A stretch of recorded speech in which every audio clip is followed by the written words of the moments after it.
दिवसाची सुरुवात आहे शुभर. पण प्रार्थना हे आपल्याला देवाने दिलेलं दान आहे. प्रार्थना म्हणजे आपण देवाबरोबर बोलतो, आपण देवाबरोबर संभाषण करतो, आपलं देवासमोर आपलं मन मोकळं करतो. आपल्या काय मनात असेल, कदाचित आपण कोणा अगदी जवळच्या लोकांसोबतसुद्धा जे काही बोलू शकत नाही ते आपण देवाबरोबर बोलतो. पण म्हणून ही प्रार्थना जी आहे ही रोज केली पाहिजे. पण आपण प्रार्थना कधी करतो?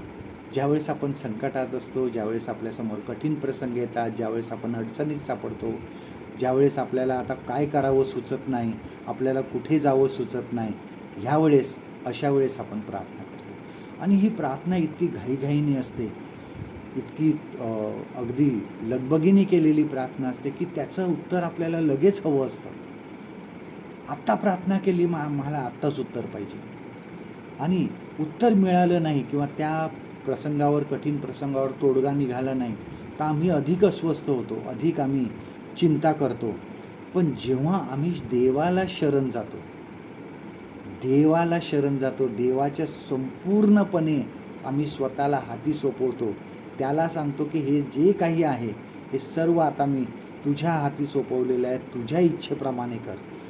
जेव्हा असं आम्ही करतो त्यावेळेस एक प्रकारची शांती आमच्या मनामध्ये येते, एक प्रकारचा धीर आमच्या मनामध्ये येतो. आम्ही स्थिर राहतो आणि आम्ही त्याची वाट बघतो. बघा, स्तोत्रसंहिता 37मध्ये दावीदसुद्धा ह्याबाबत हेच सांगत आहे. तो सांगत आहे की पूर्णपणे परमेश्वराला शरण जा. बघा, 3रं वचन सांगतं की परमेश्वरावर भाव ठेव. भाव ठेव म्हणजे विसंबून राहा, त्याच्यावर, इच्छेवर आणि त्याच्या कृतीवर, त्याच्या कामावर, त्याच्या सर्व काही गोष्टीवर विश्वास ठेव, पूर्णपणे विश्वास ठेव. आणि देव जे करेल ते चांगलंच करणार आहे. अशांत होऊन प्रार्थना करण्यापेक्षा, चिंतेमध्ये होऊन प्रार्थना करण्यापेक्षा देवाला शरण जा आणि तो जे करेल त्यावर विश्वास ठेवा.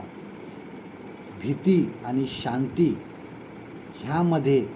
ह्यातील प्रार्थना जो आहे हा एक पूल आहे, जो हे आम्हाला दोघांना जोडतो. आजचं देवाचं वचन आपल्यासाठी हे आहे, स्तोत्रसंहिता 37 आणि 5वं वचन, Psalm 37 and verse 5. आपला जीवितक्रम परमेश्वराकडे सोपवून दे, त्याचवर भाव ठेव, म्हणजे तो तुझी कार्यसिद्धी करील. परमेश्वर करो आजचा दिवस तुमचा आशीर्वादित करो.